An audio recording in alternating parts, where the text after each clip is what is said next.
I'm going to take you through some of the hits and misses of bringing app publishing in-house. Let me give you a quick introduction to Entertainment One. We're a developer, producer and distributor of films, TV, movie and family content. We distributed the BFG, the Steven Spielberg film, the BFG in the UK and Canada. We did Twilight in the UK, Hunger Games in Canada, and we also own a share of the Mark Gordon company, which is doing Designated Survivor, which is doing really good numbers on Netflix at the moment. We like to say that we've got the scale of a major in the heart of an indie. So we're smaller than the majors, but that allows us to be nimble, quicker, and really put creators and IP at the center of our organization. And then let me say a little bit about E1 Family. So there's about 90 of us based in London, with some offices in Melbourne, Hong Kong, Toronto, and New York. We develop, produce, finance, and distribute preschool family brands in the main part. We really do family brands from the ages of kind of 3 to 11, but our sweet spot at the moment is preschool. But Peppa Pig, $1 billion at retail, a massive preschool brand, 27 million app downloads, and growing fast. We're probably the #1 preschool license in the US this Christmas. Top 3 in the UK. Business growing in China as well. And if you don't have preschool kids, it's kind of just aimed at 3 to 5 year olds. It's family life through the eyes of the Peppa Pig, or through Peppa's family. If you do have preschool kids, it needs no introduction, I'm sure. We also have PJ Masks, which is it's superheroes for the little ones. So it's a #1 show on Disney Junior, toys now on US, and it's for all those preschoolers, slightly older preschool boys who want to get into Marvel, but Marvel's probably a little bit older for them. So this is the brand for them. Ben and Holly, another key brand for us, more of a comedy. Doesn't work as well in the licensing space. But we've got consumer products in kind of tour ranges out in UK, Australia, Italy, Spain, LATAM, and Russia. A big hit on YouTube and an international award winner, Emmy Award winner. So I talk a little bit about our strategies, because it's kind of relevant to why we took app publishing in-house. So you can see from the chart there that we don't have many brands. We're not a catalog business. The aim is to really focus on quality over quantity and really focus on every stage of the life cycle of a brand. So that's from a development perspective. We develop with mass retail program in mind. We ensure that we think about product, we think about the world that the characters live in. We think about the hook. For us, we commission in 26 half hours, so that's 52 episodes of 11 minutes. And that brand and the brand values have really going to come out in every single episode of that. The ultimate goal is a mass retail program and evergreen TV brands. So we want our brands to be here in 10 years. And that's relevant because it means we focus in the early stage of the brand life cycle on awareness and exposure and focus, which really plays into our app strategy. So why did we move our app publishing in-house? About 2 or 3 years ago, we realized that a lot of our partners wanted to create Peppa Pig apps, and they could be paid apps. We licensed out to a developer the right to create Peppa apps, but also we had a partner that ran the theme park, and they wanted to create an app. We had a partner who do toys. They wanted to create an app. We had a lot of pirate apps on store as well. So if you think about going into a toy store and how the toys are kind of merchandise on shelf, then there should be a very kind of compelling aesthetic. Everything sits together nicely. The value proposition should sit together nicely. We looked in the App Store, and that wasn't what was happening in our apps. It wasn't clear what was official, what was unofficial. Some were good, some weren't particularly good. There were too many developers. The pricing strategy wasn't coherent. And at the end of the day, it was a confusing value proposition for our audience, which is kind of dilutive to the brand. Again, we're thinking long term. Anything that dilutes that brand in the short term is damaging for us. How did we do? Well, we've released 8 apps in the last 18 months. We're a top 5 publisher in the UK, top 20 in the US. So we have the luxury of IP that is well known off the App Store. So we have a lot of people. We had a lot of traffic into the App Store. We probably could have done better about converting some of that into sales and downloads, but that's part of the learning that I'm going to talk about over the next 10 minutes or so. So the main goal, or the main learning we have was being very clear about knowing the goal. What are you using the store for? Are you using the store for awareness or kind of financial return on investment, revenue effectively? And our model is the long game. We want people to kind of play with Pepper apps to deepen that engagement and that love of Pepper, so they can kind of transact with Pepper in the real world, whether that be watching more content on TV, buying apparel, buying toys, so on and so forth. And I think our app experience it's very difficult to achieve both. So this is probably the only graph in the whole presentation, so I'll dwell on it. So we've got we've taken a main competitor brand. It's a Nickelodeon brand. They're kind of similar size to us, doing really well, and they only have paid apps, whereas we have a mixture of free and paid apps. And I should say at the moment, our paid apps are premium only. So we're preschool, so we don't do anything other than premium and free apps. Our apps in their kind of tier 3 pricing, tier 2, tier 3 pricing in the App Store. So we can see that the presence of our free apps allowed us to generate download numbers of over 9 times the numbers of our nearest competitor who didn't have any free apps. And that's kind of obvious. Everyone knows that free apps are downloaded or the download rates of paid to free are kind of 5 or 10%. But if you extrapolate that to Google as well, then we're probably getting 20 to 30 times as many kids playing our apps, which is really important in the long run for driving fans into kind of transacting in a retail environment. But on the paid side, on the revenue, our main competitor was driving 9 times as much revenue as us. So it's really clear that the presence of our free apps really dilutes the value of the paid apps. And that creates a vicious cycle for us. So the premium app sales are below where we want them to be, so we have to drive down the production budgets to actually deliver an acceptable return on investment, which means the quality of the gaming falls. And as a result of that quality of the gaming falls, and the value proposition for the customer is no longer clear. So as a result, they tend not to buy the premium apps, and then your premium app sales go down again, your budgets fall, so on and so forth. So we realized fairly quickly that we had to break this cycle.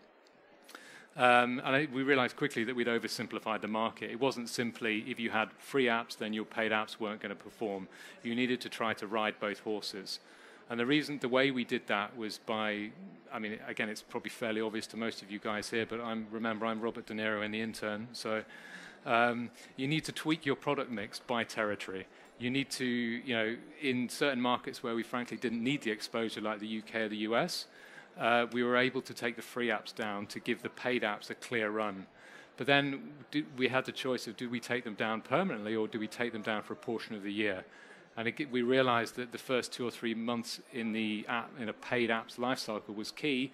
So after that 2-month window had finished, we could put the free apps back up again. So we were able to benefit both from the exposure benefits of free apps and the revenue benefits of paid apps. And we think we've increased our revenues by about 50% on the paid side just by tweaking the product mix by the territory and on the life cycle. And again, a lot of this is kind of obvious, but one of the mistakes we made when we brought in publishing in-house was we didn't resource it properly.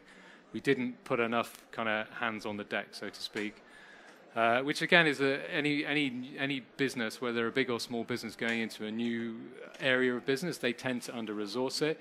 You want to prove a business case in the first 6 months, so you can resource up after that.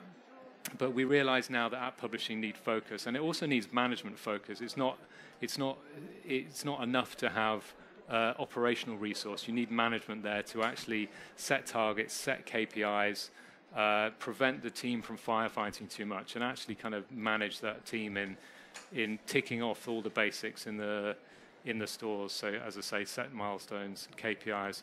It was also important that we need, we're a big organization. We tend to scrimp where we can on costs, as I'm sure all you guys do. But one of the big things we did, and this isn't a plug for App Annie, but we bought App Annie data, and it really changed the way we looked to the market. It really opened it up, it allowed us to see what our competitors were doing in terms of downloads and revenue, and that really reset our goals. It reset the way we manage the whole business. So very simply, you need data. Third learning is about controlling the store, and this is about the journey that a parent has when they go into the app stores. I just pause for a minute.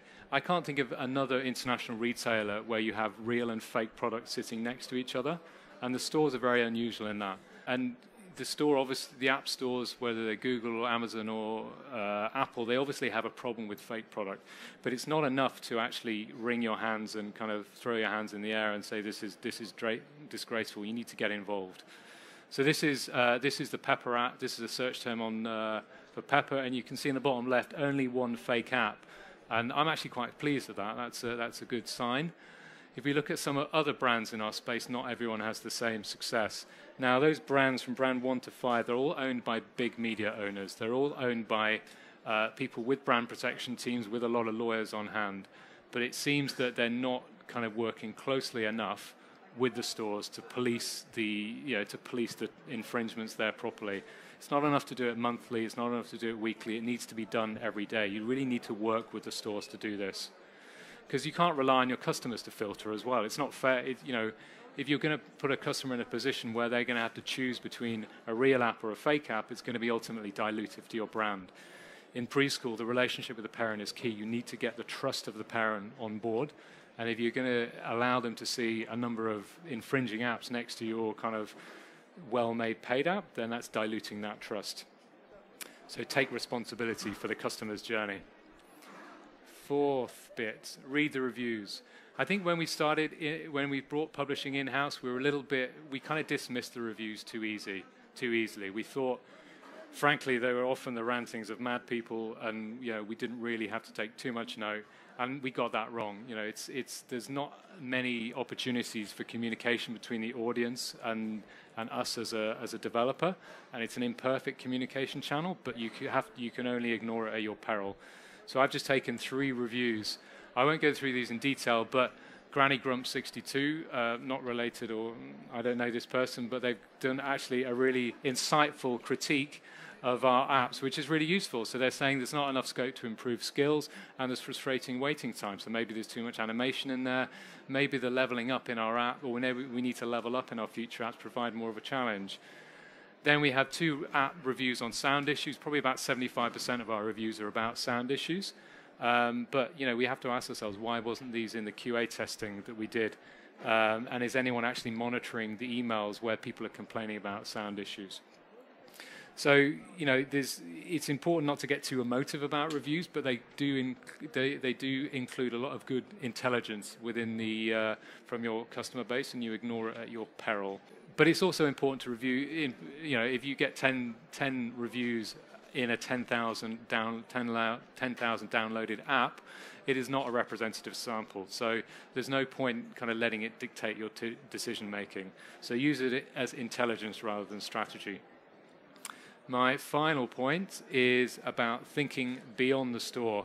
And again, this is something that comes naturally to us because we're not store natives. We have a wide network of relationships beyond the store, and we can see the value of IP, whether it be gaming, whether it be TV, whether it be any e-books, interactive learning, so on and so forth. We can see that beyond the store. So I think if you have good IP that is resonating in the store, you need to look beyond the store to support your business model. So we see a lot of traction for Read, Watch, Play services at the moment. There's Amazon Kids Free Time Unlimited, or KFTU. There is Samsung Kids. There is Amazon Underground. There is Play Kids. A number of people who actually license in IP for their Read, Watch, Play subscription services. And if you've got good IP, you should partner with these people. You should absolutely partner with people because it's going to raise your app above the noise of the App Store. Second point is other marketing opportunities exist. So we've already heard today about the problem of discovery on the app stores. Now, part of my remit is on YouTube, and I have a lot of conversations with people who've created IP on YouTube who would love to know what you guys know about the App Store and kind of developing apps. They would love to extend their brands out of YouTube into gaming because they want to extend their business model. So why not talk to those people, trade your knowledge for their exposure? At the end of the day, the world of YouTube is where the kids are, and it's a world driven by partnerships, and you can only make those partnerships if you think beyond the store. So that is me. We've got a little bit of time for Q&A. I hope you found that useful. I think if you're probably an App Store native, you're probably thinking, well, that's kind of obvious. But if you're an IP owner from the TV space particularly, and you're not native to this world, then maybe it will help you understand what the pitfalls are. And if you're not an IP owner and you're app native, then it might help you understand why some of the big IPs aren't that good at competing with you and where you might have a competitive advantage. So we can throw it open to Q&A now. As I say, I'm Robert De Niro. I know nothing technical, so but I know about brands. So any questions? Can you tell, please, more about the Peppa's origins? What was the team that created it? What was the origin of Peppa? Of Peppa Pig? Yes, because now it is like an big umbrella sure. Brand, and based on the cartoon. Sure. I think, was the cartoon the origin, and who created it? And so Peppa Pig was created in 2002 by three gentlemen. And they approached us in 2004 to co-finance the show. So we co-financed the first show and we co-own it with them. And they're very talented writers. You know, the humor runs through Peppa Pig. It's one of the reasons it's so successful is because I think adults can watch it as well, because there's a lot of very on-point humor. It's quite, you know, there's irony, there's satire, so on and so forth. So it was produced solely for TV. And they're 5-minute kind of vignettes or 5-minute segments of family life through a child's eyes. And gradually over time that IP has extended kind of into kind of consumer products, so toys, apparel, and et cetera, and then into the App Store as well. So it's created for TV. As a result, it has a story and a narrative behind it. And I think if anyone's creating IP for the App Stores, I think Sagi said it before, the idea of creating a story and narrative behind the IP is really important. If you want it to have longevity, there needs to be something behind it. There needs to be something that kind of people can keep falling in love with kind of 5 months, 10 months, 15 months beyond. Hey Nick, thanks for that. It was really, really useful. I had a quick question, because you brand guys, you're confusing us, because Disney obviously are going the opposite way, and they seem to be putting everything out, and you're kind of pulling everything in. Just wondering, obviously you can't comment on Disney, but I'm just wondering why you think that your strategy might be different from Disney and success. Well, I think what you see in a lot of major media owners is that they do U-turns every few years. So, and I think Disney took everything in-house and then sent everything kind of licensed away. I think you get to a point in. I think that there's a desire among IP owners to know how to do things themselves, and only once you know how to do it yourself do you license out. So it might be that we, in China, for example, we're going to license out in China because we don't think we can operate as well as a local Chinese publisher for obvious reasons. So I think now that we've developed a level of sophistication about what results to expect, and now we can understand the levers that our partners can pull, we might look to license it out again. But again, I think, as I said, we haven't put a huge amount of resource in it, so we can stay nimble and make that decision when we're ready.